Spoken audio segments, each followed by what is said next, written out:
The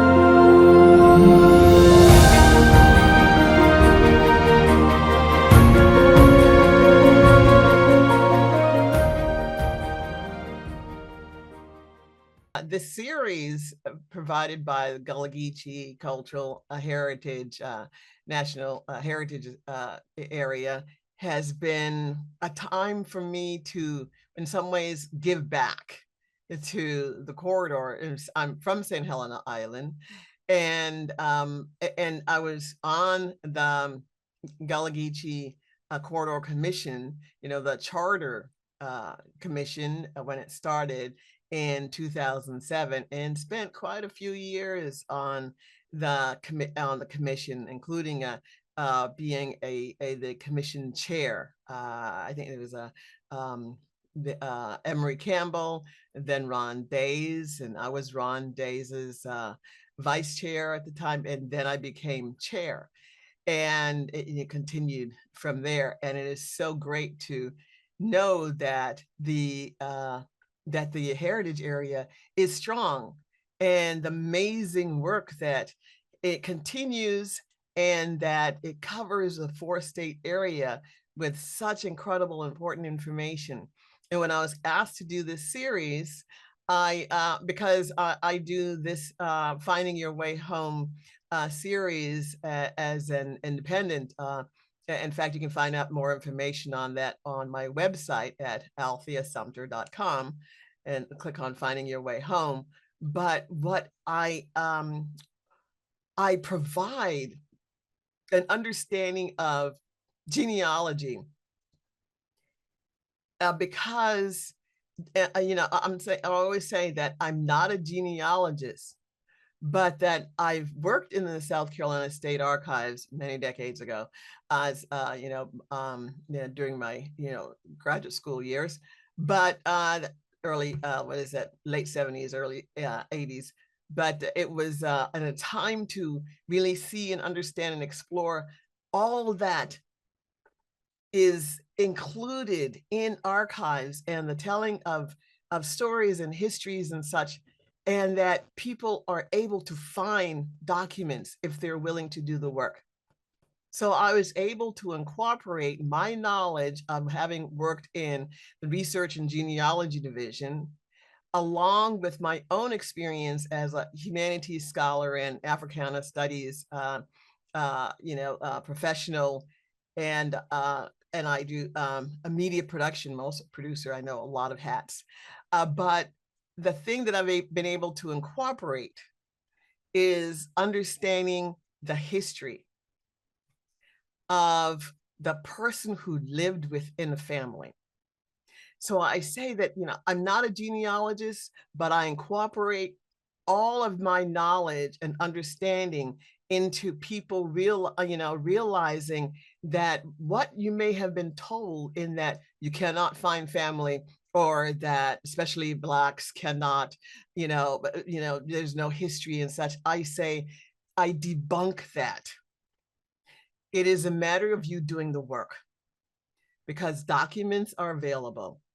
And it is a matter of you learning and understanding how to approach a very, very hard journey into finding your own family, and also to understand the context, the historical context of where they lived, where they may have moved, what happened in their lives.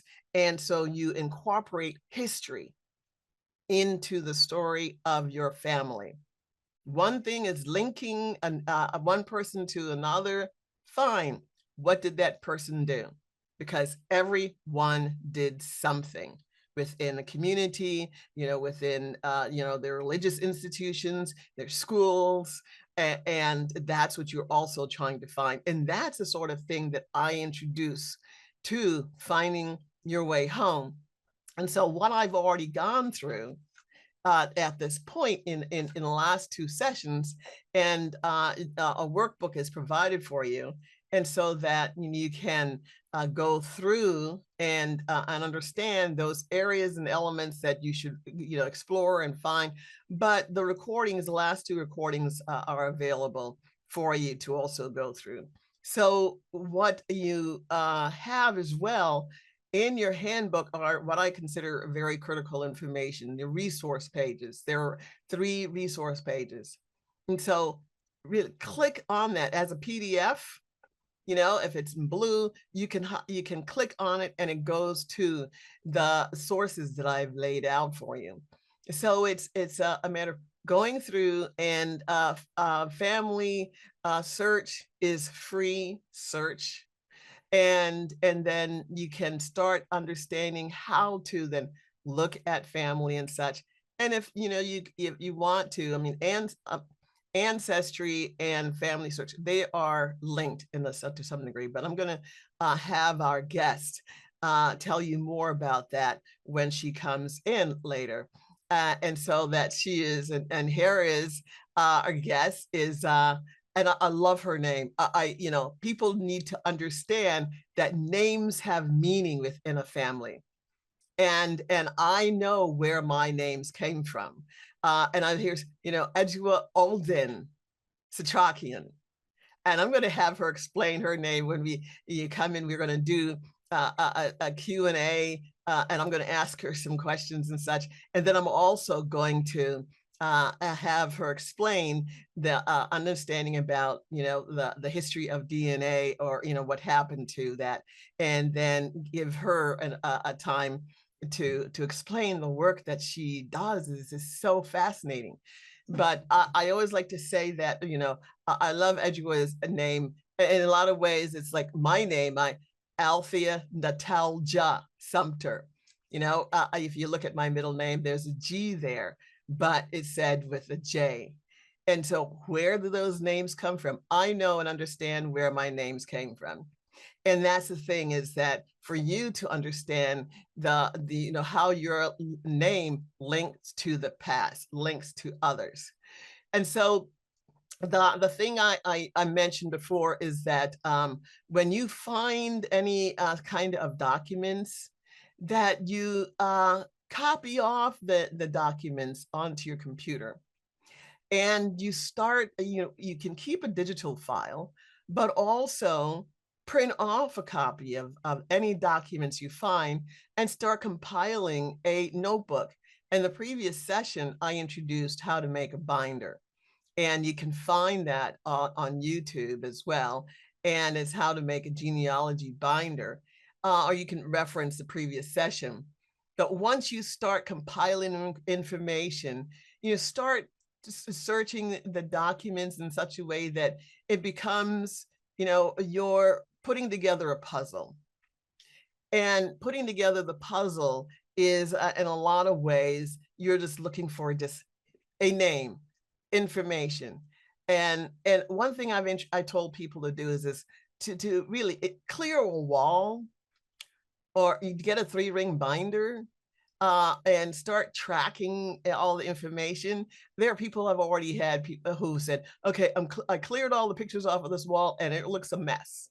Well, this work takes years, and it also helps you to then be able to read the wall, put notes on here and there. I have, you can put what do you call these newsprint, Post-it makes these big sheets, these easel sheets, and you can put it on your wall, and then you can mark on it. I have a color coding. I do different colors, and then I'm able to then make notes in a notebook, and so that I 3-ring binder and such, and change out notes. I'm able to what do you to write this note here. And so those family trees that you see the final version of, that's after years of really doing this work. So everything may look nice and pretty and such when you finally see it, but that took years of just tracking family, making notes, and then you eventually get to the final version of, oh, here's the family tree.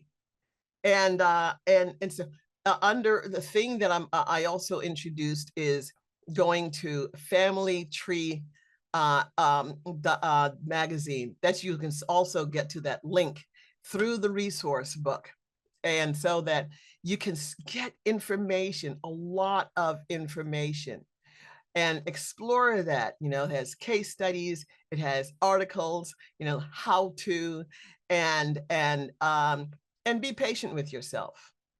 I warn folks that the work itself takes not just years, but my warning is that once you get started, um, you may find yourself awake at 3 o'clock in the morning. And you know, it's like, oh my gosh, I found this thing. I've got to wait, I've got to stop.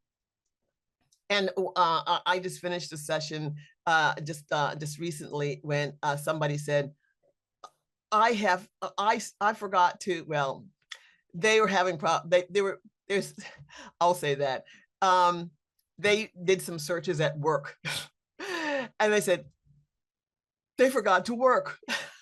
So no, do this at home and be mindful of what it is that you're doing and you get caught up in. But for right now, I want to then move forward with additional information in what you do with all of this, how you can tell stories. So this is a session where I'm going to talk about being able to tell stories, and how, what you do with all of everything that you find. So in when I'm going to give you a timing when we're going to bring in Edgua, and it's in about in another hour. I'm going to turn everything over to her, and then we're going to have a Q&A at the last half hour of the session. So at this time, though, I'm going to introduce you to storytelling, what you do in terms of using PowerPoint. I use PowerPoint, and for those who aren't familiar, well, I think everybody is used to seeing PowerPoint, but it's a great storytelling tool. And I'm going to show you, and I think Angel, I'm going to need to have access to online to hosting, and so when you Angel, I need to be a co-host. So when you're able to see my screen, I'm going to show you just a few slides. I created the story, these stories, and you can see on the left-hand side a really long story about family. I incorporated in storytelling this entire thing. Let's see. In here, you see you can put in pictures, and you can also put in video. I did a video. I recorded this. This is a video. I used my cell phone and I recorded this video. And then you can see where you can put in bits of audio.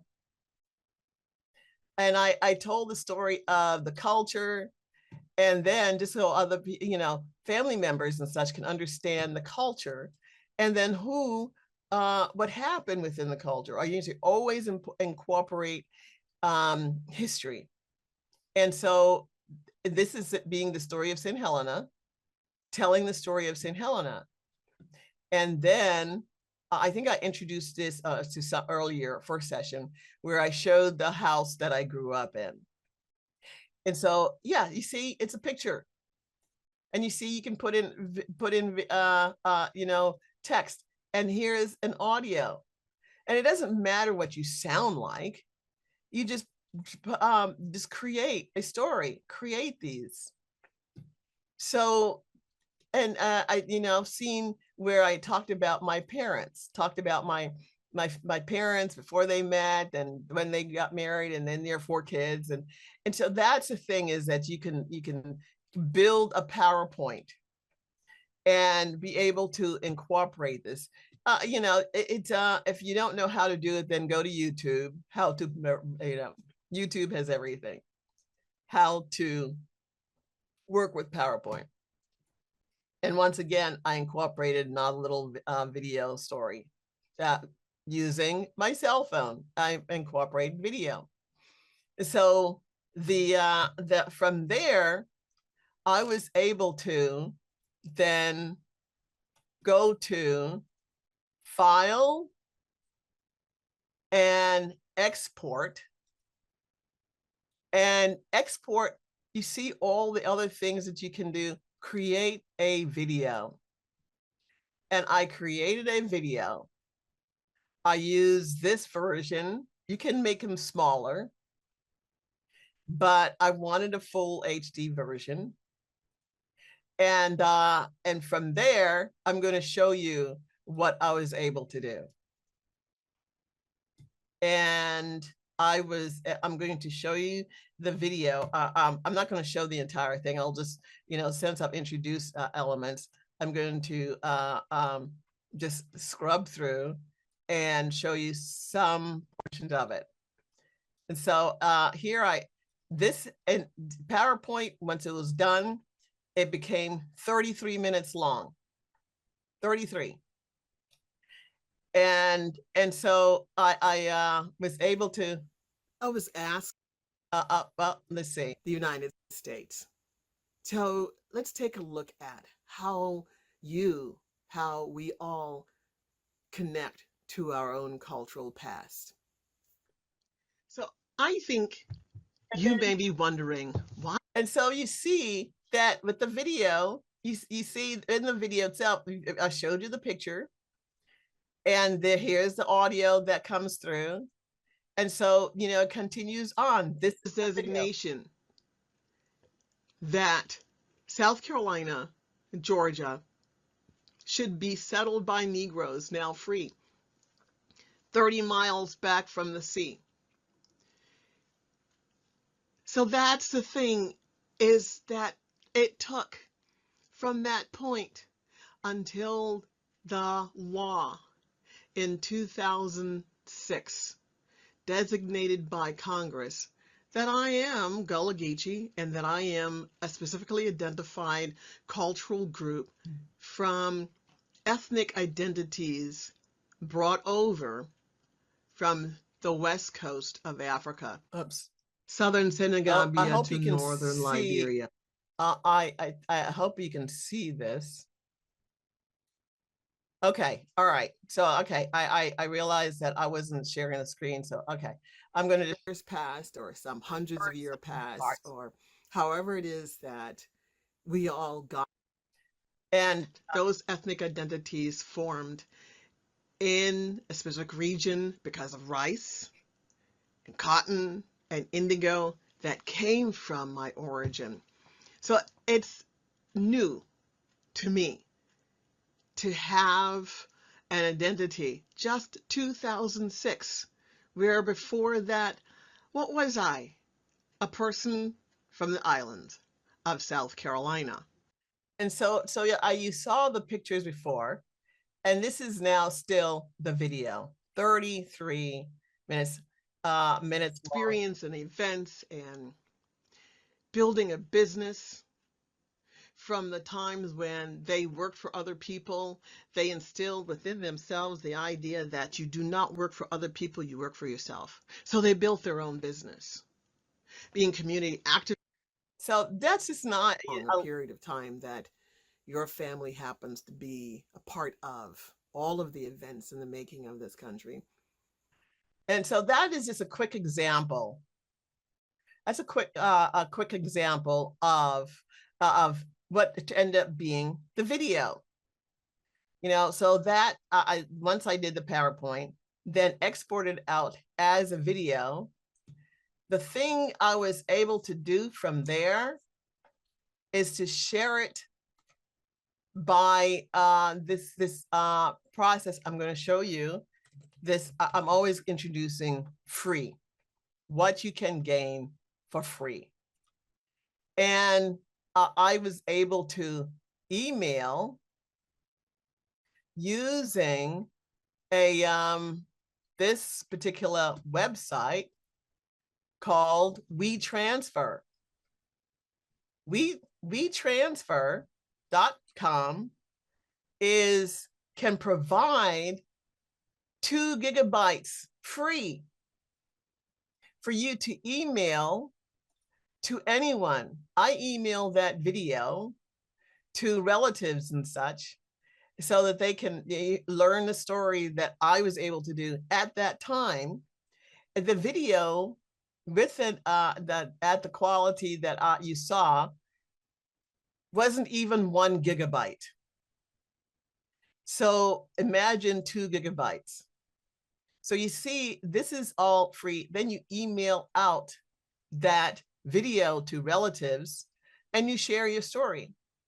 It doesn't have to be perfect. You heard me rambling around and just kind of going through and telling as I, in a way that I would do storytelling. But I was able to share that process, that experience that I found at that point to other family members. So you can always create the next storytelling video. You can always create the next PowerPoint, and continue telling the story of what you found. So when you are able to find documents, find a picture, even scan. Here I told me, scan the photo album of your family. Do not take individual pictures out of, for example, the sealed sheets on a page. Put the actual page on a scanner and scan the entire document, the entire page. And then you can cut out the individual pictures. Those pictures that I showed you so far, I cut them out of a page from the family album and then brought them into the PowerPoint and told the story about the picture. And so I was able to bring the storytelling, and make into a tool that then made it real for others. It's continue collecting and creating little videos. It's all available. Now, another way that I was able to, tell the story of family was by using Word. You can write stories using Word. The Word documents that you're able to find, and you can do the same sort of thing by, I'm going to show you a little piece of a photo, how I was able to bring in a document. Let's see, writing a Word document on for I'm sorry, I was hoping to have this out already, but the thing that you have is that you can use these documents, and then you're able to incorporate the pictures into the story.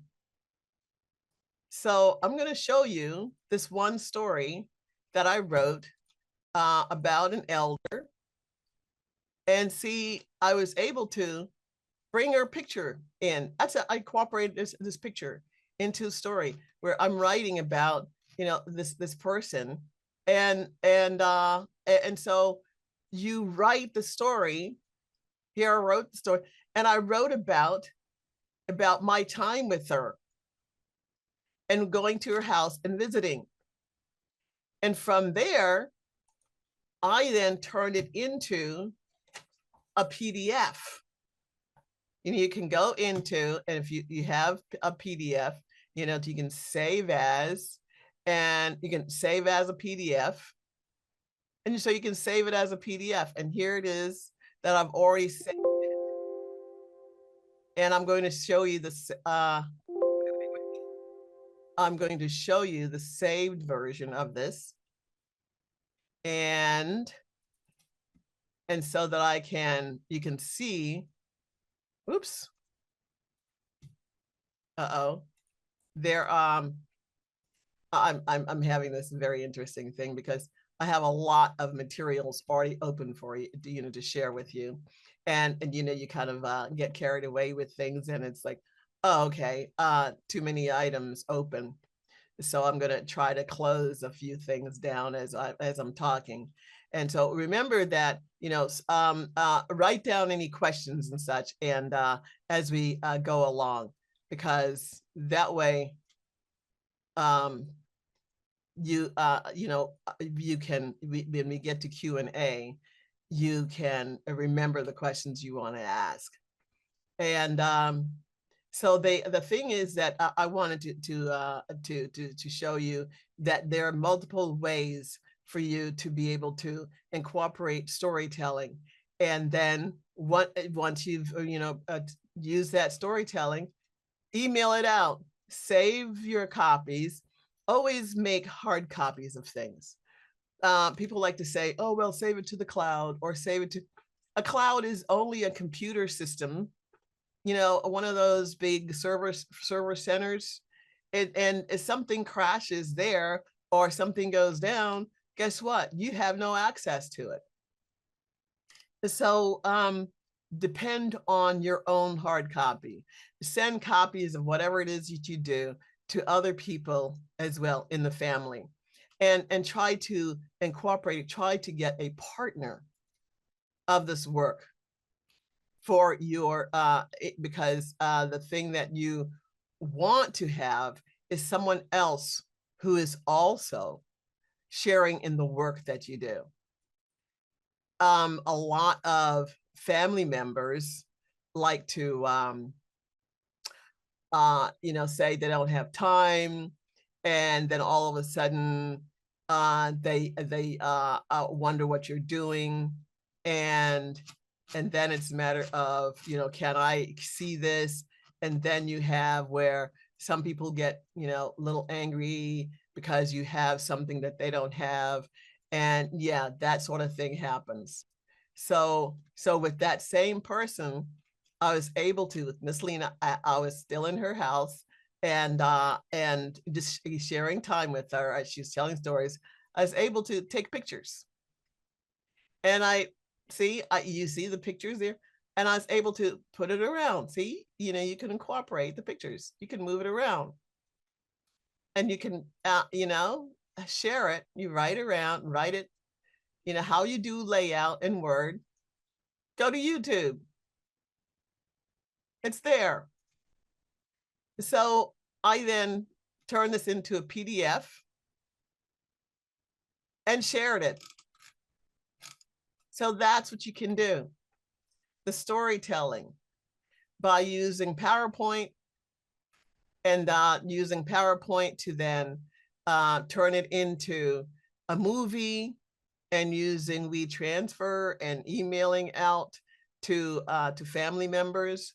And then you can use a Word document then to turn it into a PDF, incorporate pictures and such, turn it into a PDF, and then you're able to share it with families.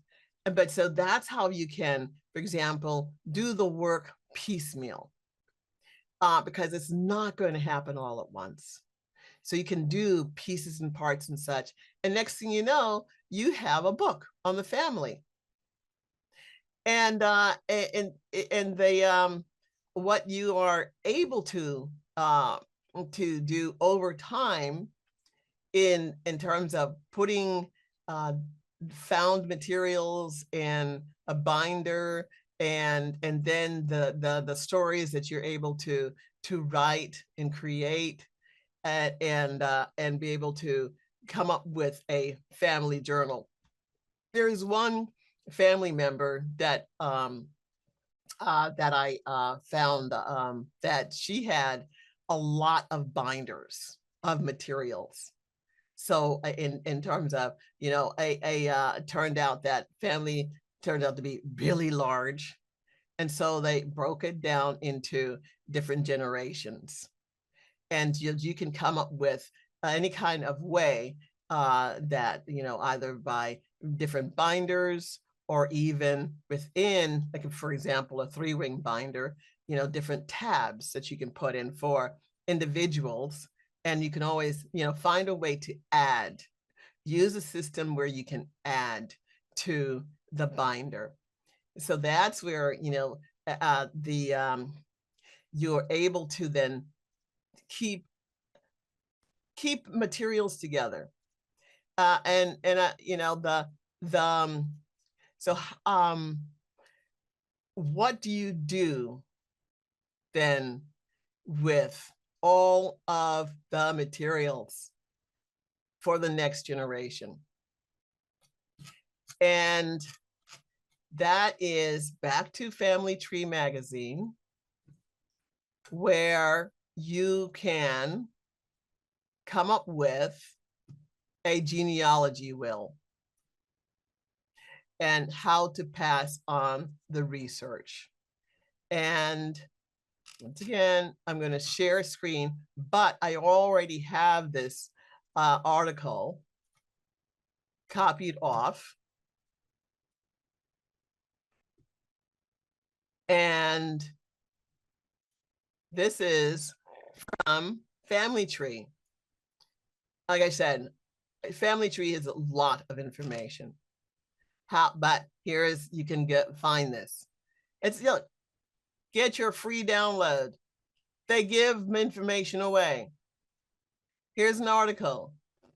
And I'm going to put this into the chat for those to get the link. But you can, you know, search Family Tree and just go through genealogy will so that you can get this information. Now with this, I'm going to make this a little larger. It gives you an idea about how to pass on a lot of what you have found. You know, like I said, it's going to be difficult from one family to the other to, I'm not interested. And, you know, and then they say, oh, well, you the genealogist. Well, you know, I'm one generation. How do I pass on to the next generation? How do I leave a legacy? Because, for example, I have boxes of materials, just boxes of just the raw materials. And the raw materials is just, you know, letters I've found, you know, photos, family albums, a lot of hard copies of people's lives. And so, you know, here you are, you know, organize your research. I'm still organizing, you know, the raw information, written reports and documents. I have journals, my mother's diary, the family Bible, you know, different books. And so, you know, how you compile all of this, you know, and I have these binders that have the file system where they're file folders and such. And then I also have this loose boxes. I mean, you know, so boxes and labeled and such. And so you have to, you know, once again, consider physical genealogy assets. And you've seen me give this information before. You know, I'm trying to say see all of the things that I've just listed. You know, all the things that you have put in archives, research notes, all of the items that in your the workbook that you have on one page is lists all of the collecting materials. You never know what you're going to come across, but you see the list of information of things you can come across. You know, here, I love this thing. scouting or club memorabilia. I have a lot of materials that are just, you know, what do you call, medallions and such. You have pins of that or recognition for things that people did. And it's a matter of how you're going to identify that. Here's this particular pin. See, you know, for example, take a picture. You use your cell phone, take a picture and put it into Word, write a story about that particular item. Each one of these things, especially when you're getting into jewelry and rings and even furniture. Yes, even furniture has been passed down from one to the other. Take a picture, you know, and it's a matter of how you inventory the material. And so this particular article gives you an idea about how to compile everything, including digital genealogy assets. So from there, oh yeah, emails. I copy off emails of people give me information. I make hard copies. I also put it in a data file. And personal websites, you know, there are people who come up with the family websites. One family has a Facebook page, and we share information, share photos, and you know what people keep up with each other. And so you know you can make certain Facebook pages and such private. And so there you can create a system where family can share in that manner. So how are you going to then keep all that information? So it's a matter of you can copy off some materials. And so this is a thing in terms of subscribing and doing the backup system. But you already heard me mention something about, you know, cloud systems, you know, and cloud systems, those sorts of things are, you know, your materials saved. If you something happens, you know, heaven forbid that, you know, there'd be a fire or whatever anywhere. And, you know, some people have lost so much. And I think there was something just recently where some museum, whatever, was, you know, had caught fire, and but they lost a lot of materials, you know, data, hard copies of things, but all of the materials were digitized. And that's where museums are now doing as well in terms of a backup system, digitizing, putting it on hard drives, and also not depending on the cloud, but copying hard drives and separating out the hard drives from the actual computer and just having it as a hard drive. You know, those things like you have jump drives, but you also have hard drives. And so it's how are you going to do this sort of thing? Now, research and DNA sites, we're going to find out more about that, the DNA sites and such, because people put on, you know, about doing their family tree DNA. You know, there is one thing I always try to make sure that people also keep an understanding about the medical genealogy. I understand more now of the medical issues on both sides of my family because I inherited any kind of medical issues from both sides of my family. It's good to know where medical issues came from. And so it's not just about the, you know, who you're related to. It's about also what kind of medical issues they may have. And it's in the vital statistics information. How did they die? What did they die from? But vital statistics information only goes back, but so far, maybe 100 years, or you can find documents or information from obituaries because a lot of obituaries are now being digitized, where people can find them in churches and they're digitizing obituaries, but also in newspapers. So it's good to know that information because your medical history also is something that you should know about. But this is an article for you to just go, you know, try to find. And you can find additional information where, you know, how to handle family treasures. But I also already shared, you know, ways to preserve some materials. I was able to do that. I sent that article out already a couple of an earlier session. So I want to make sure about sharing what happens next. Now, the thing that I want to give you in terms of, well, what do we do? How do we find out or continue the work from here?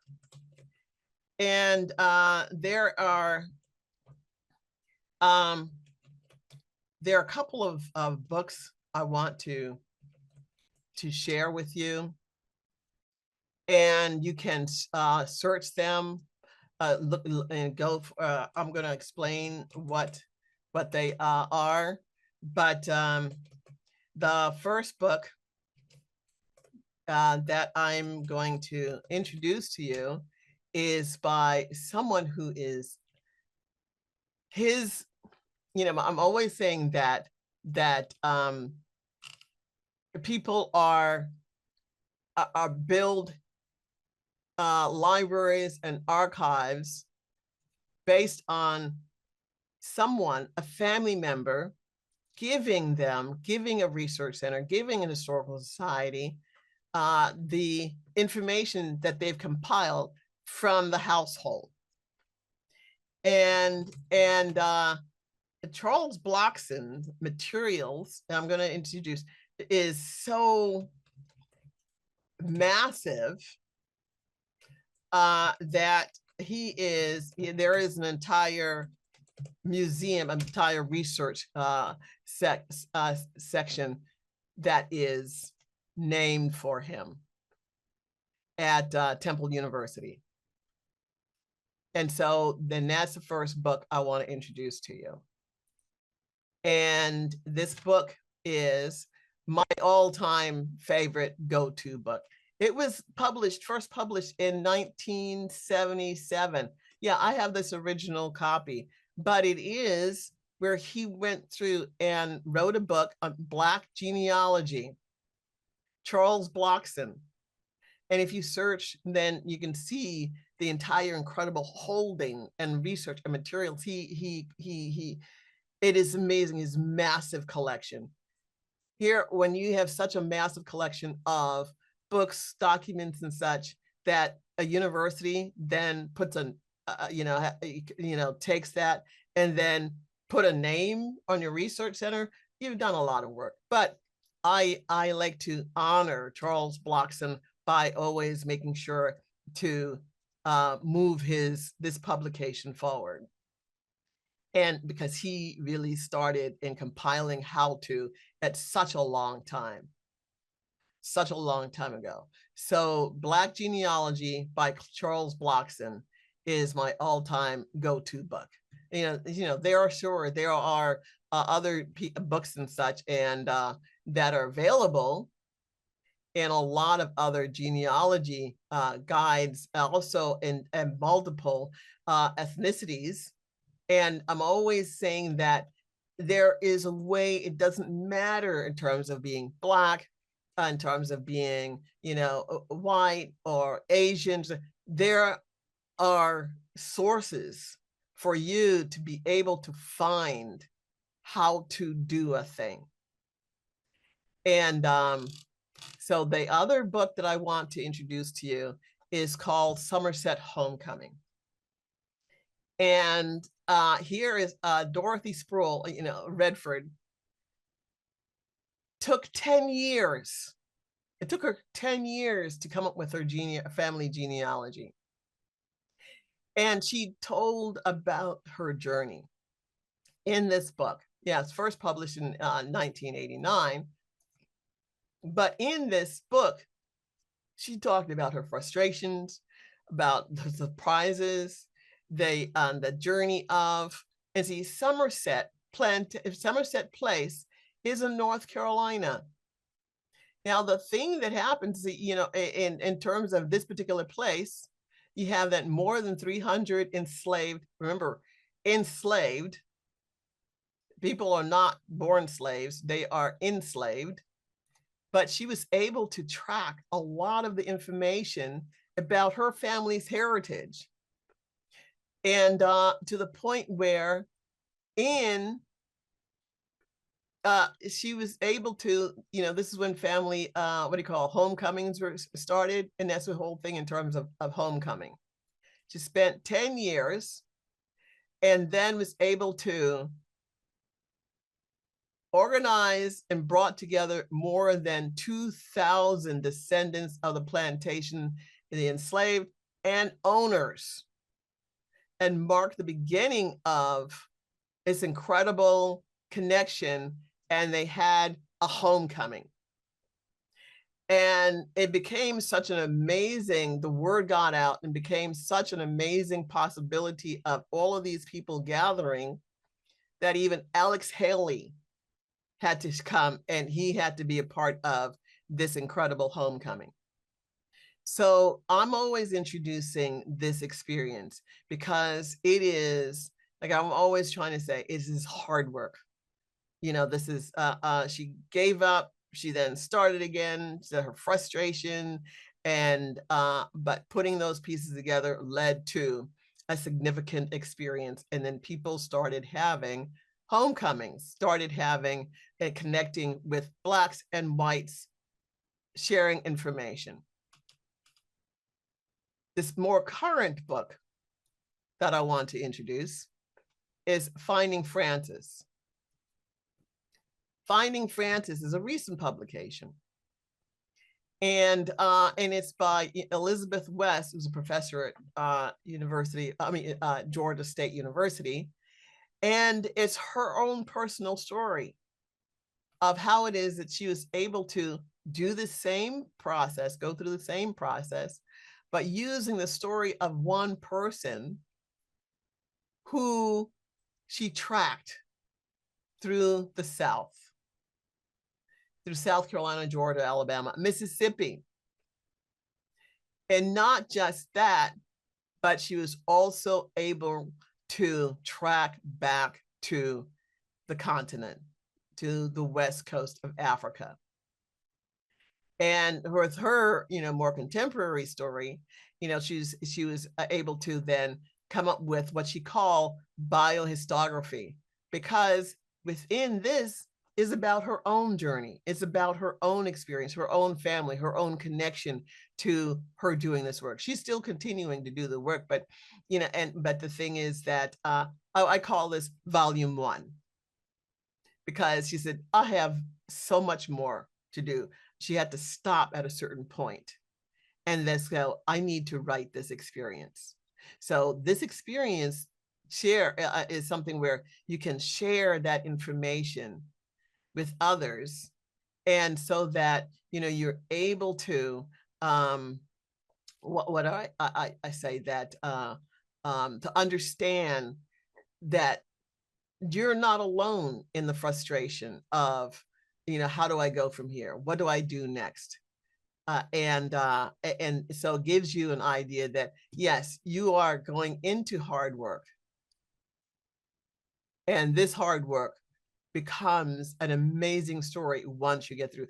I am not done. I definitely am not done at all in finding all the pieces and parts to my family story. There is one person that I am trying to connect that I haven't found. The final document is speculation in terms of my mother's grandfather. Someone found his the date for when he died, but is still you need to verify everything you do. You need to verify, because this particular the question that I have is did my mother know her grandfather? Because her grandfather was born enslaved on Tomby Plantation.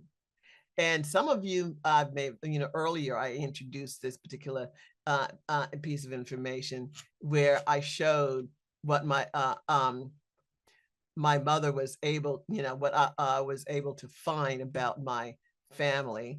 And this is this particular document right here. My mother did a family tree. She wrote that. You see how she scrawled the information? I found the pieces of paper. And then I also found the book, and that was published on Tom about Tom B plantation. And here it is when he was born. And I speculate about this particular date as well, 1859, because it's in 1859. Oops, I'm sorry. There was this thing of, was he born in 1859? Or was he born earlier? So I'm trying to verify that, but I have the name, and I know that Prince was born enslaved, and Eliza, his mother. And my mother knew of that. June Brown, I know it's difficult to see probably, was, the person is the father of Prince, and she scratched through the rest. But you see, I dragged in the paper, the same paper, copied it off and such. But see, I'm still finding out all the pieces and parts of information of all of these people. So yeah, the work continues. And I want to know if my mother knew her grandfather. She knew the person who was enslaved in the community where she lived and grew up, and in that community where I inherited. I now still own part of the plantation that my family was able to buy and during the creation of Reconstruction. So yeah, I was able to. I'm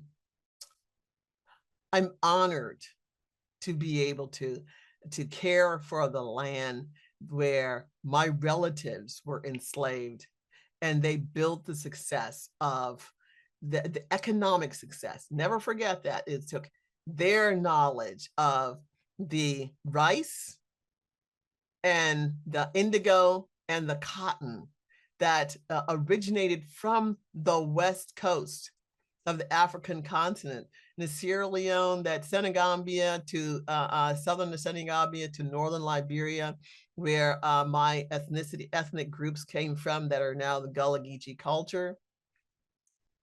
Rice is indigenous, indigo, indigenous, and cotton, indigenous. And those who were enslaved from there are the ones who made the plantations in the coastal area a success, because they knew how to raise the crop because it was their own crop. So Tom B plantation was the first plantation on St. Helena Island. And during Reconstruction, during the Reconstruction era, the implementation and the creation of Reconstruction started in Beaufort District, which is today Beaufort County, Jasper County, parts of Hampton. That was all Beaufort District.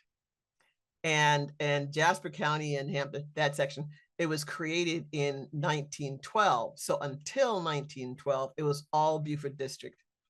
All the documents for that area, for that Reconstruction plan, it was created in Beaufort District, and that was the plan for how the entire South would then be go through Reconstruction after the Civil War. So the Union already figured out, oh, we're going to win, and let's figure out the plan for what it is that we're going to do with the rest of the South. So during that period of time, anyone who wanted, any of the newly freed and such, could purchase the land. And so that's what I have. I care for that land. And so that is the history that the one answer I'm trying to figure out is that link between my grandfather and my mother, because I'm trying to verify his death date. Did they know each other? So it becomes that simple a thing in terms of, putting the pieces together. And so, yeah, this is hard work. And it takes patience. And like I said, it takes years. And so I know you probably said, oh, okay, we've had enough. We need to have ask some questions and such. But before we go into asking all the questions, I want to be able to have Edua Olden Shakian be able to say a little bit about what she does.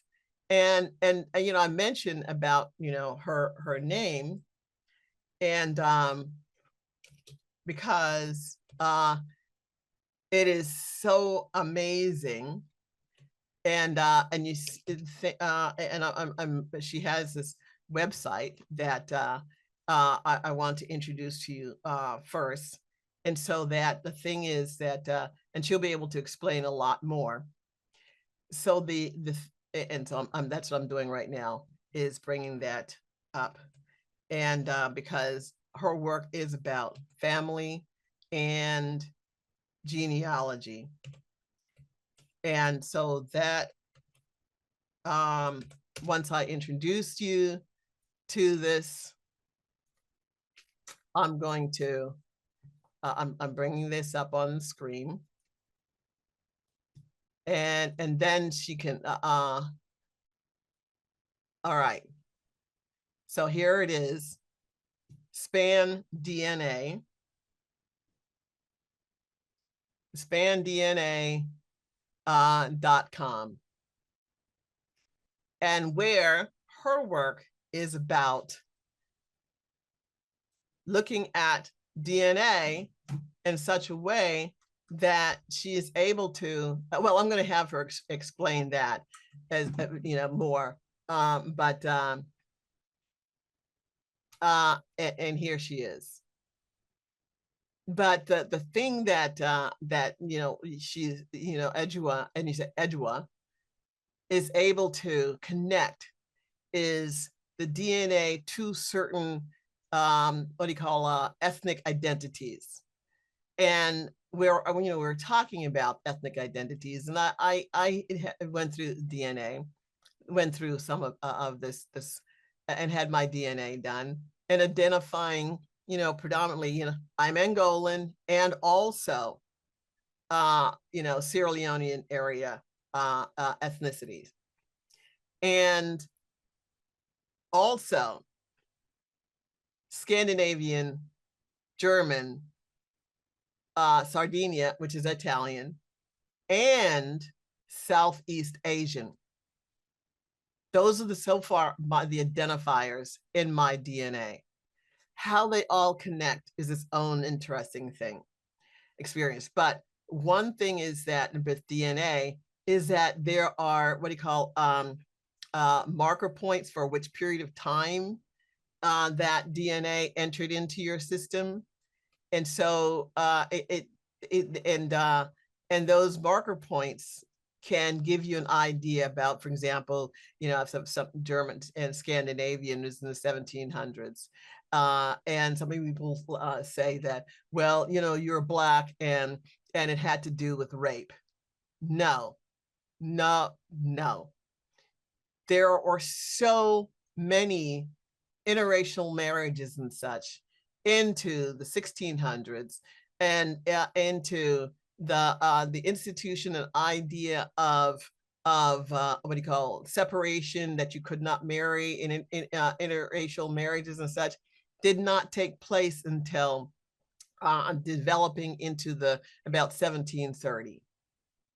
And so my own DNA can be dated back to possibly any one of those relationships, anything where you are dealing with consensual situations, or even where you had in the during Reconstruction, where Blacks and whites and indigenous populations and Asians who've been in the South for well over 200 years, they have been a part of, they could intermarry. Yes, in the 1860s, 70s, there's interracial relationships in the South. And there's interracial relationships in the North, in the West, throughout. So never assume until you know that your DNA admixture had anything to do with the violence that took place on the plantation. So I want to then introduce Edua. I hope you're there. I hope I've been able to set up this conversation. I'm here. Can you hear me? Yes, I can hear you. Great. Right there. Hi. You know, I always say, I really do. I introduced you before and it says, I love your name. And you explained it to me. And then we got into all of this DNA information. And it was just so fascinating to then how you introduced to me things I did not know. But then this is the work that you do. And so, first, I would love for you to explain your name. I mean, my name's Althea Sumpter. That was a Greek. My mother and my father created the names of their children, and then and so Sorry, let me mute myself. and so my middle name Natalja, my aunt gave that to me. And there are like a handful of Nataljas in this country. We found each other, and said, "Oh my God, so do you do the G? Do you make the G the J sound?" Well, Natalja came from Eastern Europe, what is now Montenegro, Croatia, all of that area. And that's in the old descendant area of what was the Ottoman Empire. And it's a variation of Natalia. So anyway, I started with that, and so just because I say you need to find out why is it that you're named a thing. It could be a family legacy, because I then also found out from someone else now the person I was working with, is that about 2 or 3 names went from generation to generation to generation. They were confused. They were like, I can't figure out which one is Rachel because everybody named their child Rachel. And so that's why it's good to know how you were named. Anyway, I'm going to have you explain that, and then I want to explain the initial thing that I talked about, DNA. You're ready for me? Yes, I'm ready for you. Great. Is there a way that I can also share my screen? Yes. Do I Oh, have yes. that Angel. permission? Angel, can you? Yeah. Okay, it looks like I'm a Yeah, I gave her co-host, co-hosting so permission. thank you Great. so much. Let me, I will preface by saying that I was just planning on being a talking head, and our dear sister Althea was like, people like something to look at, and I'm just in a moving vehicle. So I am going to share for the first time ever a presentation I just put together. And usually I like to review everything. And so please forgive me if there are any typos. You will be my first group to see this. Can everyone see this presentation yet? You see my screen? Yes. Okay, fantastic. I apologize. My 2.5-year-old is in the background, as are my 4.5 and 7.5-year-old. But I am a working mom and try to be able to spend time with family while see, it says put an inspiring quote here. I did not do that. But we are all here to find our way home with Althea Sumpter. And I wanted to share how we can do that with all of the wonderful advice she's provided, but also using what lies within us, which is our DNA. So you'll see a number of logos or icons here, and these are all icons that are a part of the different aspects of work that I do. All of my icons are drawing from Akan eating crest symbols, and so I identify as many things, which we'll get into later, but Akan is an ethnic group in Ghana from my parents are from Ghana. And so these are all different eating crust symbols that speak significantly to me in terms of the spirit of the work, which I think is my soul's work, to accompany others on their journey to exploring how they fit into the human family and connecting to their ancestral strength and roots. So the first one I came up with was this one here, which is called Akuma and Tuaso, which means linked hearts. And so span DNA, the AN is Akuma and Tuaso, and the SP for span is a starting point. And I'm hoping that this can be a point, whether it's the first point or, a point of turning, shifting in our search to discovering more about how we connect to one another. So behind me, you'll see my maternal grandmother. Her name was Ekwa Fuswa Mercy Ahin, married Mensa, and my paternal grandmother, whose name was Christina Sakwa Olsen, and her maiden name was Andrews. So my grandmothers are a big inspiration to me, as are others. They are not the ones who started me on my genealogy journey, but this grandmother, Mercy, she took a DNA test and really helped me to advance in terms of the DNA piece to work I've been doing for almost 25 years. I am 41 and I started doing genealogy research when I was 17 as part of a school project. So Akwaba, which means welcome in Akan, I truly believe we are one. But there are societal structures that have been put in place to make it very challenging for us to live in that reality. And so at Human Temple Therapeutics, which is my overarching, vision for all the different things I do, our framework is called frames. We have the frames framework where we use functional exercise for longevity and wellness. We do that through my work with Black Star Pilates, being an accessible type of exercise. You don't need equipment to do it. And then the R is resilience, which we draw from with optimizing our mental health. A lot of people don't understand why I delve into questions that have nothing to do with genealogy. But when you're getting ready to work through traumatic experiences with a therapist, they usually want you to be optimized before you delve into things that can really shake, your sense of self, throw you into a deep depression, isolation, what have you. So before you go spitting into a tube, if you haven't done that yet, I think it's important for us to really explore a few questions together.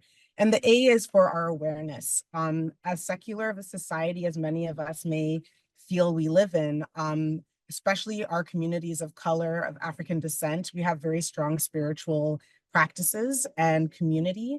And I think it's important to acknowledge that and not divorce that from our genealogy work. Mutual support. Don't do this work alone.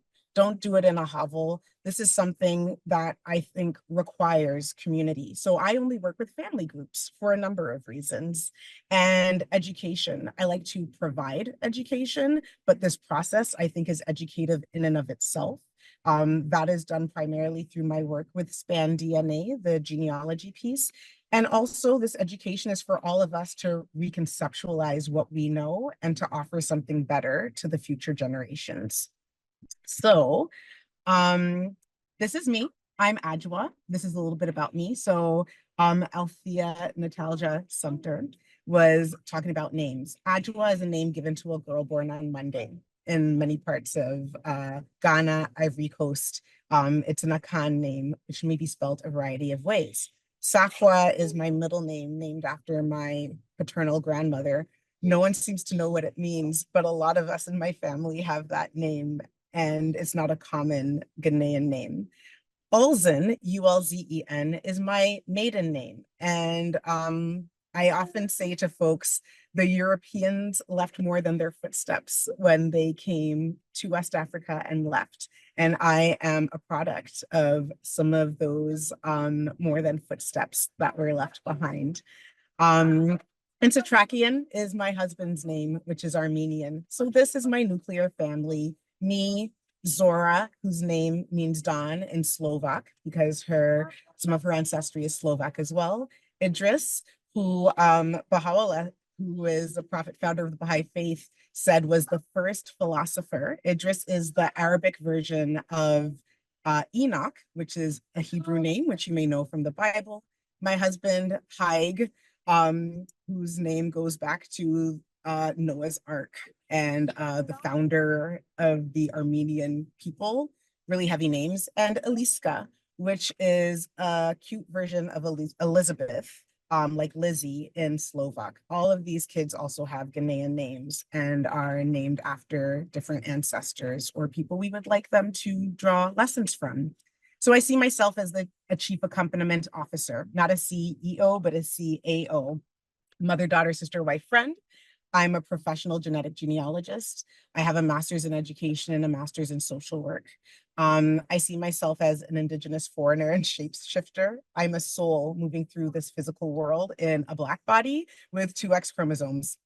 I have Ghanaian citizenship, Canadian citizenship, and American citizenship, but I identify as more than my citizenships, and I'm probably your cousin.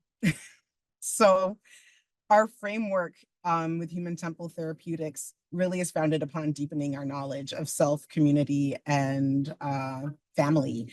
It's designed to be culturally relevant, particularly for families of African descent. We talked about this idea of spiritual and mental well-being being foundational. And we like to integrate a comprehensive approach that respects and honors the complexities of each of our families that are on this journey. Because family is full of a lot of dynamics. Sometimes we're more excited to learn about the past because we don't really want to deal with the present. And so Human Temple Therapeutics is devoted to helping people to feel empowered in this process and providing resources and tools to embark on this process or continue this process. So genetic genealogy is working with DNA in addition to everything you've been learning with Althea. The sites I use the most, you'll notice that some are left out, and that's not because I don't like those programs, but when I'm talking about genealogy, these are companies that help you to connect with people, connect with the past, connect with records, resources, build family trees, not just using DNA for learning about our health or other reasons. So Ancestry DNA is the biggest company out there. They are the for-profit branch of Family Search, which we learned about. You can use Family Search for free, but you cannot integrate your DNA into that. Living DNA is a British company. Awesome if you have any British background, but that also includes people who are descendants of British colonies or British communities that have settled in the British Isles who are of African descent. My heritage is based in Israel, and they have a lot of records that can be used. The challenge with them is their family trees have a max. You have to pay something to host a family tree there. With Ancestry DNA, you can have limitless family trees with limitless members, even if you don't pay for a DNA test. And then Family Tree DNA is the company that took over the National Geographic Genographic Project DNA results when that project was finished up. And people often wonder, like, who did the DNA testing for that? That was Family Tree DNA. And GEDmatch is a platform where you can take DNA tests from anywhere and find people all over the place with whom you may be connected. So this woman is Sally Ann Robinson. She is a chef. She is a steward for Gullah Geechee history, present, future, one of the few indigenous Gullah Geechee individuals still living in Defusky Island. And she is one of my clients and a friend. And she will actually be the keynote speaker at my first summit next year. So the National Geographic Project, I know you've talked about this a bit. It started in 2005, and they collaborated with scientists. So sorry. So they collaborated with scientists around the world to study and document human migratory history through DNA analysis. And you can find more information at a number of places. I don't know if my additional pages are shared, but the Genographic Project, Althea, can you see this Genographic Project page? Did that come up or no? No, the It did genographic not. not. Okay.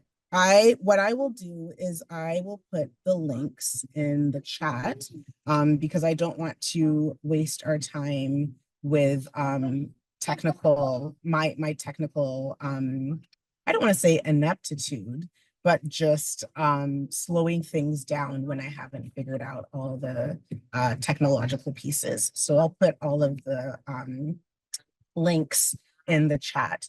So if you want to learn more about the National Geographic Project, I would say check out ISOG, which is the International Society of Genetic Genealogy. It's free and they provide a lot of information around genetic testing.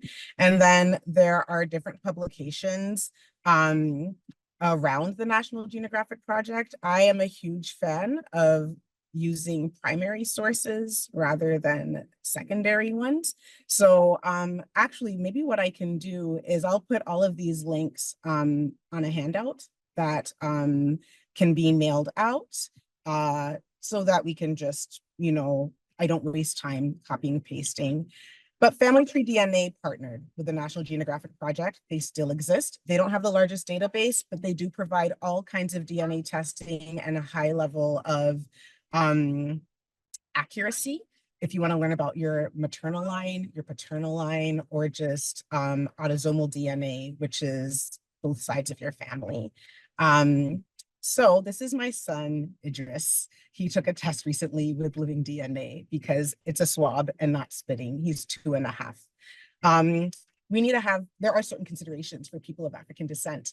Some of the challenges and opportunities, I think, are the limitation when it comes to documentation. Those who wrote the history, those who deemed certain things important, those who determined that people coming from Africa weren't people, didn't have names, were inventory. How can we research those connections with anything but DNA? So we want to fill some gaps, but also there are considerations coming from experiences that are not so far behind us, like Tuskegee, Henrietta Lacks, you name it. Use of our community for exploration, dealing with gynecology, you name it. So people will often ask me things like, do you trust these companies? The short answer is no, but it's nuanced. Do I use Google to get around? Do my husband and I share our location with each other? Yes, it's a trade-off. For me, I want to leave my children with more than I had. I want to connect with others in my community in ways I couldn't before. And I feel that this DNA testing really affords me that opportunity, but every person has to come to that decision on their own, because once you take that test, you will likely find what you're looking for, but you will also find what you're not looking for. And that's why I think we have to optimize before we delve into that work and be in community. Empowerment and connection is important. I look at DNA testing as a tool for empowerment, as a way to access our living ancestry. Let's make living connections and not just look at percentages and numbers and look for a tribe. I think the word tribe has only been used to describe communities that dominant communities don't respect. So you don't hear Vikings described as a tribe, but we even use the word tribe to describe ourselves as people of African descent. When we're looking for our tribe, or when we're saying, this is the tribe I come from, we are people and there are different groups of people. Let's find our people through our living ancestry. And I think it's important to also reconceptualize our self-concept and our place in the present and in history. Very different from the things we learn in school, what our children, our nieces, nephews, cousins are learning in school, on the news, everywhere. Our DNA can really change that. I believe it's important to be culturally sensitive and to have an ethical foundation and not ethics we made up ourselves. So as someone who is overseen by the Board of Certification of Genealogists, you will receive a link to their ethics, which I abide by. I'm also a social worker, so I also uphold the ethics of the National Association of Social Workers. And in terms of my community work, I've done a lot of training with the Ruhi Training Institute, which believes in us being on a path of service together and building in our capacities to engage in making our communities better. So our approach is holistic. These are some of my lovely collaborators, Sadrina Jalal and Masood Olufani. Sadrina really, she is somebody to Google, and her name is Sagdrina. So her G is silent. Um, but our framework is specific to the challenges that we face as people of African descent. Community building, we've talked about all of these things. So connection. I believe we're all family. This is a picture from my wedding. Um, the picture at the bottom is a family I met through my paternal great aunt who lives in Ghana, her DNA test. And I am wearing the purple coat. The woman to the, I guess, if you're looking at the screen to your left, next to me, she happened to be in Atlanta, although she lives in California, when I sent her a message saying that she shared DNA with my great aunt. And she came to a coffee shop when my daughter was off of school, and we all met together. Her mother is on my daughter's side, and we are all connected through my Ghanaian great aunt. We don't know whether it's through the European side, whether it's through the Ghanaian side, and those sides are mixed. So even saying it's one side or another is quite limiting. Um, if you want to take steps with genetic genealogy, I say start with the resources Althea has given you. Organize your work, organize your binder. Um, don't start taking a DNA test until you've researched the test or talk to someone like me. I do complimentary 30-minute consultations, but I expect you to do a little work before we schedule that.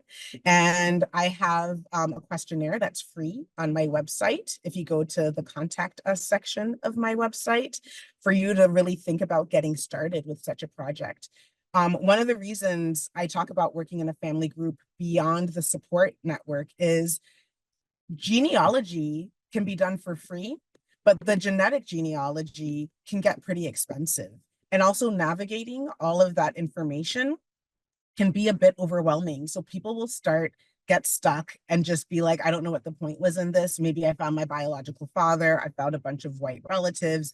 I saw percentages of how African I am, how like un-African it presented me, or my percentages are changing. What does it mean to have an ethnicity estimate? Why are the numbers changing? They have updates that are based on new data coming in. Your DNA is not changing, but their effectiveness in reporting your representation, how your genes are manifest, becomes more detailed as more people take these tests. So if you want to save some money, you can sign up for my mailing list, because whenever I learn about discounts, I like to send those out to people. Right now, Family Tree DNA has some discounts going on. And I love to work with people who also want to do family reunions in a different kind of way, to be able to use anyone's DNA in the family who's open to it, to retrace our roots in a way that we can't do with documents alone, but the documents help. So I like to say our ancestors are the roots of our family tree. Discovering them, our ancestors, nourishes the branches we extend into the present and into the future. I thank you so much for inviting me to be here with you. This is my cousin, Kim, who lives less than an hour south of me in Atlanta. And I didn't find her through any of my immediate family's DNA tests, but I found her through my British cousin, who I discovered on Ancestry.com, through my mother's grandmother, the one who took a DNA test.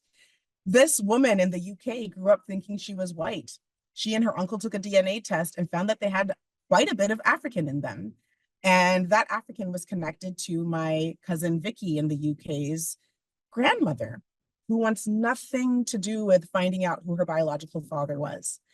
Through collaborating with Vicky for a couple of years and her uncle allowing me to analyze his DNA test without really being in much communication, I noticed when Kim popped up as a DNA match of Vicky and her uncle, but not to anyone in my immediate family. And she was a first cousin. Her grandfather is Vicky's great grandfather, who was this father that Vicky's grandmother doesn't want to know about. But now we are able to use statistical models, oral history, to rebuild a family tree that is helping us to explore the fact that my family didn't know that someone was kidnapped from my maternal grandmother's ancestral family into slavery. And that Vicky in the UK and Kim in this picture are my cousins through some of my grandmother's ancestors.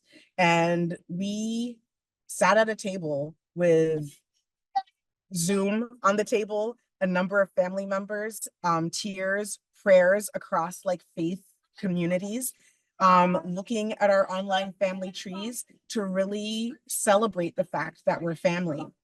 And one of the most interesting pieces of this is that my grandmother and Kim in this picture do not share any DNA, but they have over 12 shared DNA matches and on numerous platforms.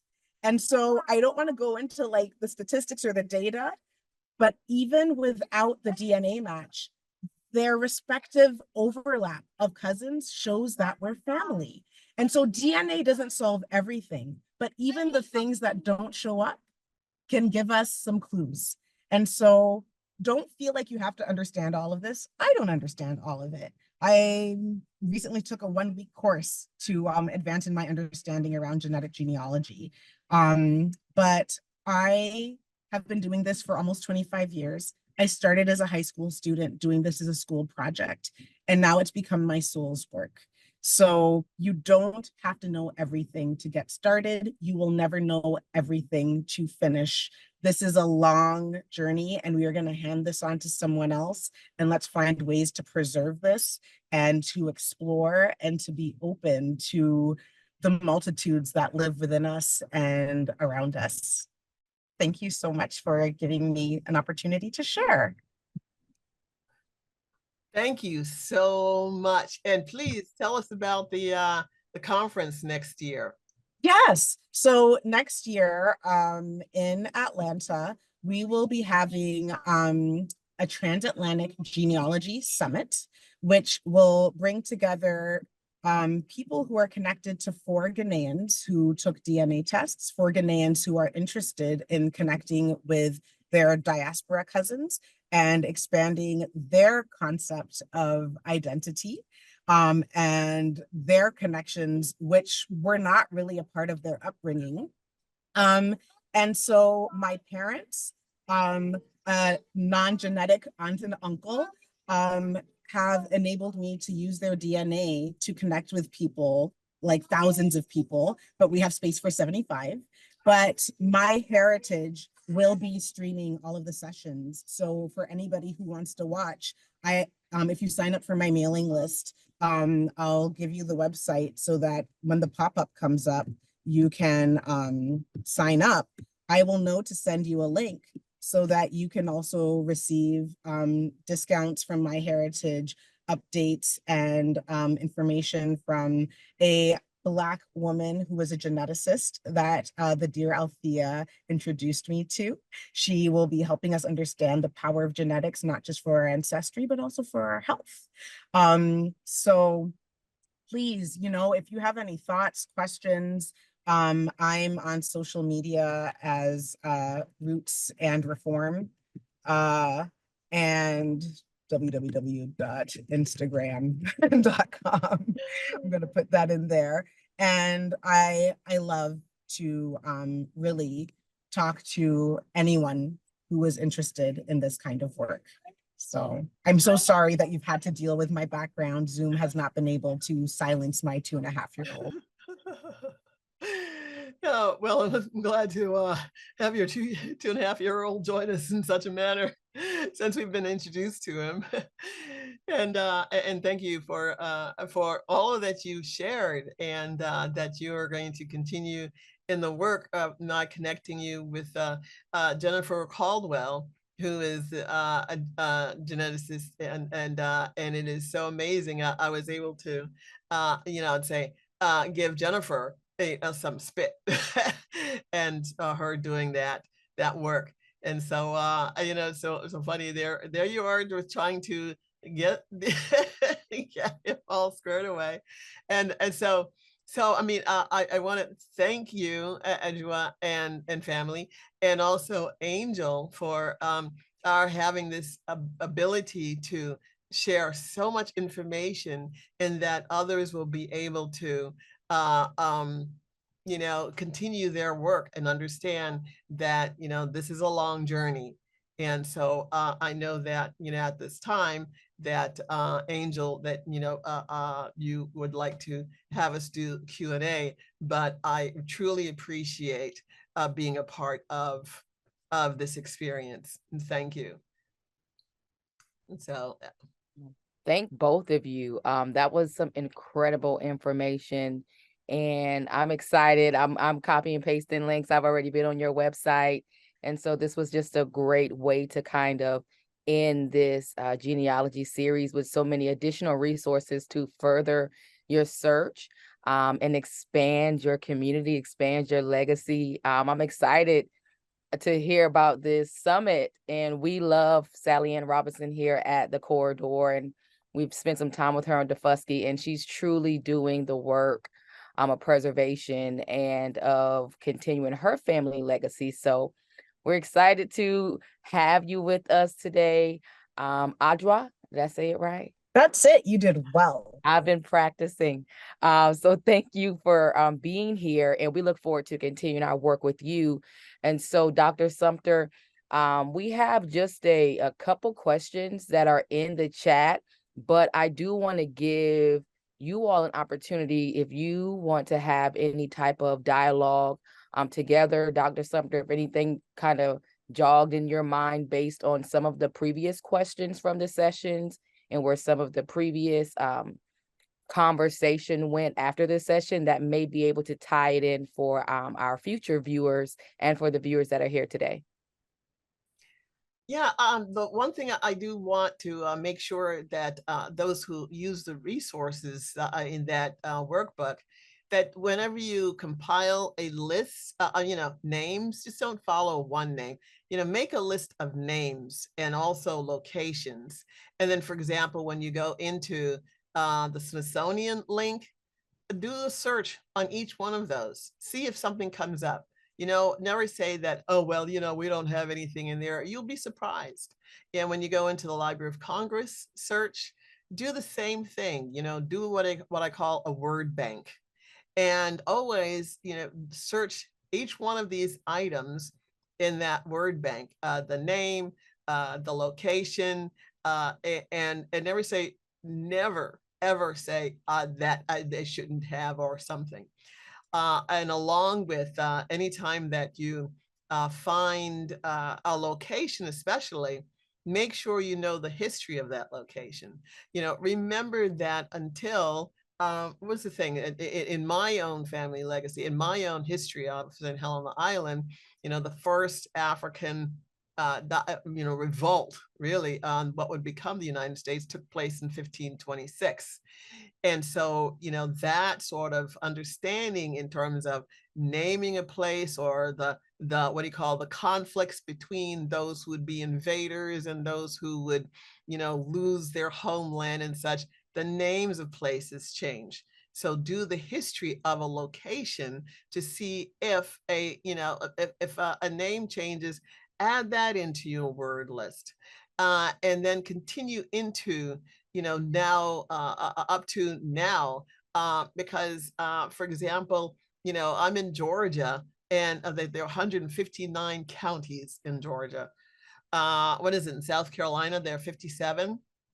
So I like to say that in Georgia, some family got upset with one another, and they says, okay, no, I'm leaving. I'm going 10 miles that way. And I'm staking putting a stake in the ground in some other indigenous population that was named something else. And I'm claiming this for myself. And so, you follow the history. The history is the key to making sure that you're able to understand a lot of the migration of people. And then, understand as well in terms of of what Kansas and what the West meant to the migration of those in the South, who just after the Civil War, and then also during after Reconstruction, when it ended, when it was forced to end in 1877, and then the rise up of the what do you call the Southern Redeemers, who forcefully, I have this thing about Southern Redeemers because they rose up to end what the successes of Reconstruction took, what took place. And during that period of time, lots of Blacks said, I'm out of here, I'm going west. Kansas became a very large population from those migrated from out of the South and out of that madness. And so the reversal happened with starting 1877, and the rise of the Southern Redeemers continued into then the formation in 1900 of the Daughters of the Confederacy, and the concept of lost cause and all of that. Understand that during that period of time, there were more whites lynched during that than there were blacks. More blacks started being lynched in the early 1900s. So and that with and that the rise of what we think of now as the KKK and such, that happened in the 1900s. And then understand that and I like to remind people about that: free people of color, not all those of African descent were enslaved. There were hundreds of thousands in the South, about 250,000 free people, free Africans in the South.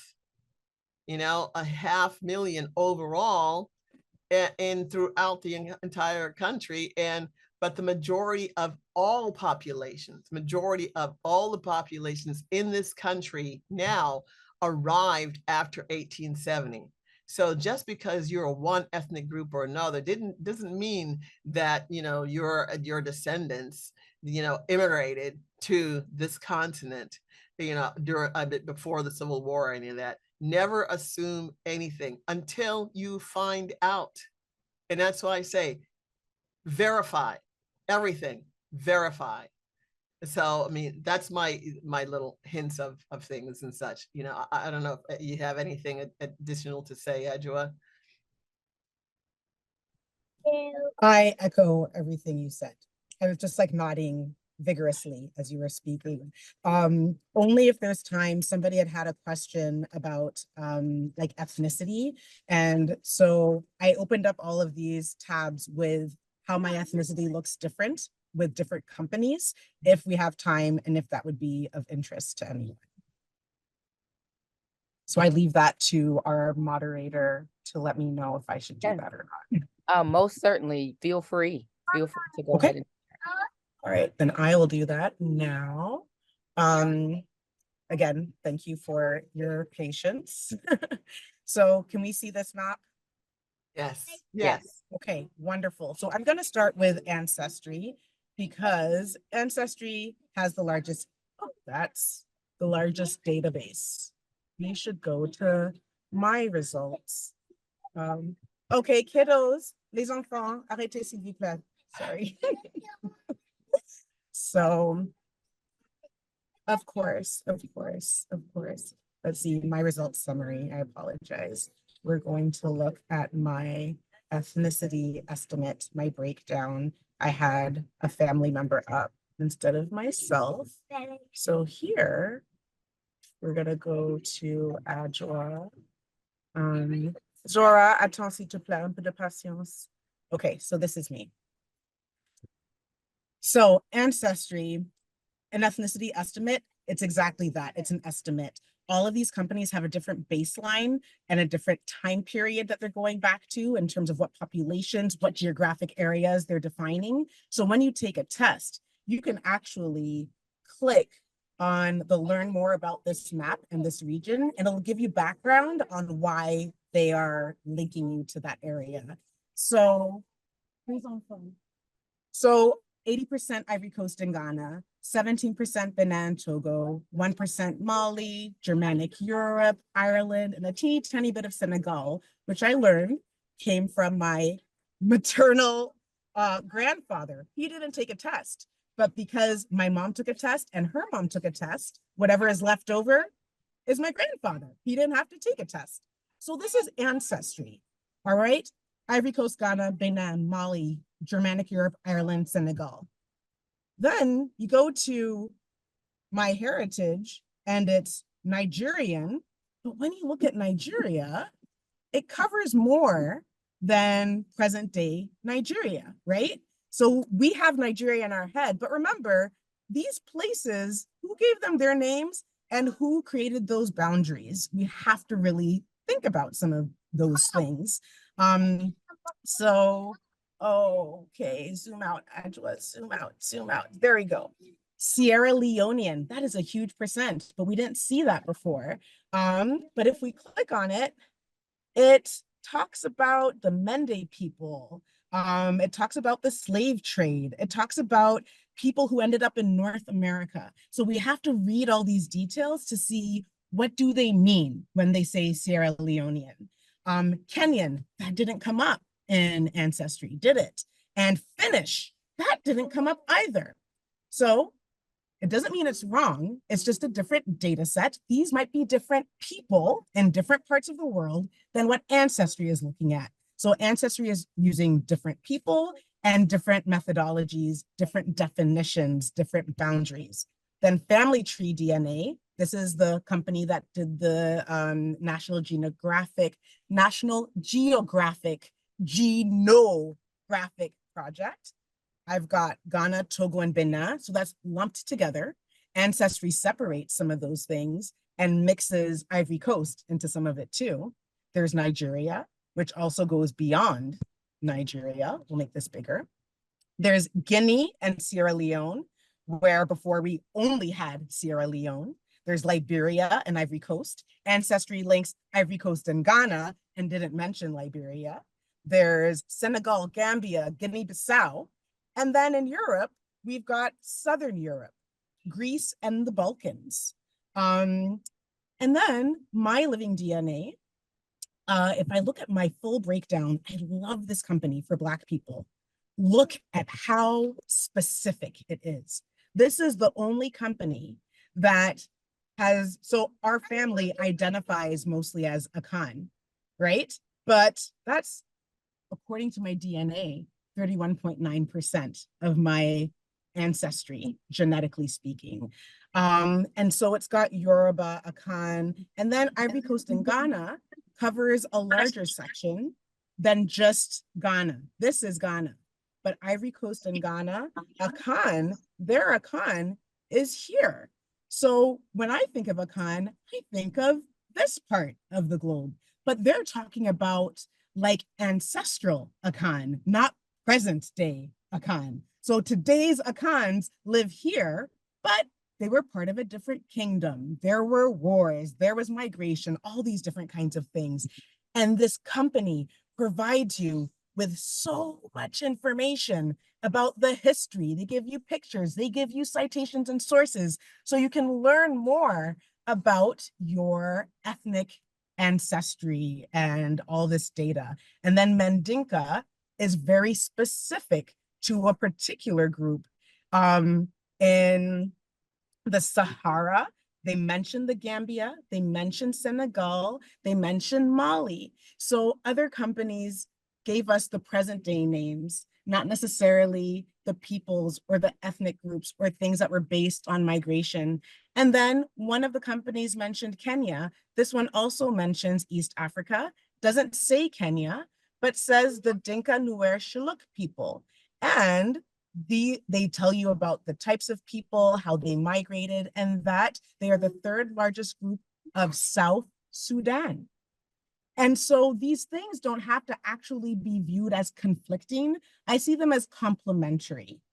And if something shows up only in one place, I don't ignore it. Because what often happens is people will be like, it's such a small percentage, it's got to be wrong. But the information updates. When my brother did his DNA, he was all African and he was so proud. There was an update and he had 1% Germanic and he was so sad.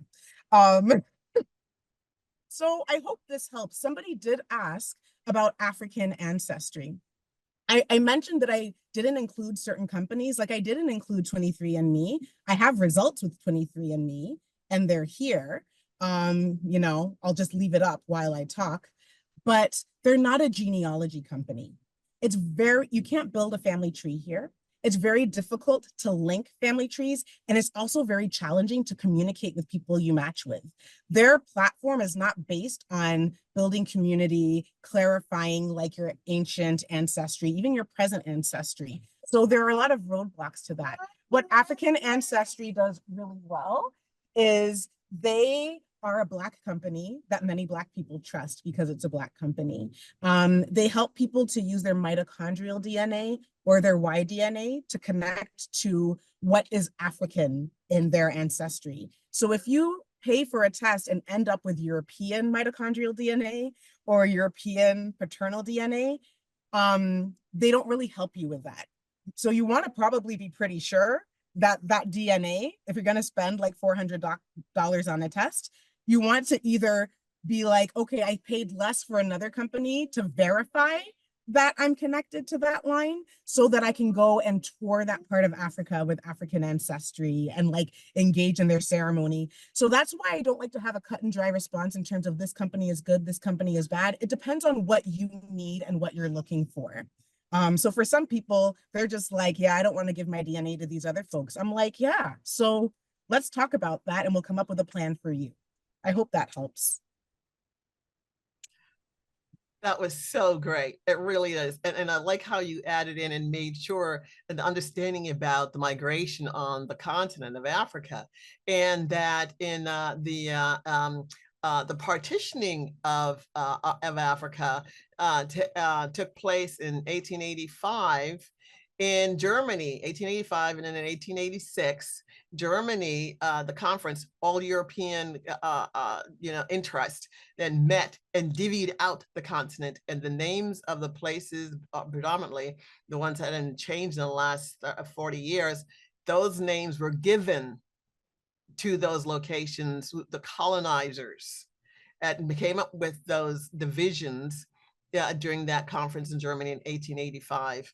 And the only area that was not colonized was Ethiopia. Yes, Haile Selassie. The Italians wanted that location and they did not win the battle. It was a very brutal thing, but that's Haile Selassie. So aside from that, and the US's colony, yes, Liberia is a US colony that was started in 1832. So yeah, US also had a colony. And that's where, between those two locations, Ethiopia and Liberia, everything else was reformed, restructured, realigned and such, and all of the old names of empires, and that dates back hundreds upon hundreds and hundreds of years. And also the migration, the ethnic identities of those on the continent were then blocked in from outside entities and renamed what it is that dominates today. So I appreciate, identifying and saying, the migration, yeah, for a reason. So yeah, so this is great. This is wonderful. So, I love this dialogue. Yeah, and so I really appreciate, our continuing knowledge and understanding about, how we fit on the whole globe, because it is a thing, and where an understanding that yes, Europeans, Africans, Asians, and such, indigenous populations, yes, have migrated and moved around the entire planet throughout history of humans.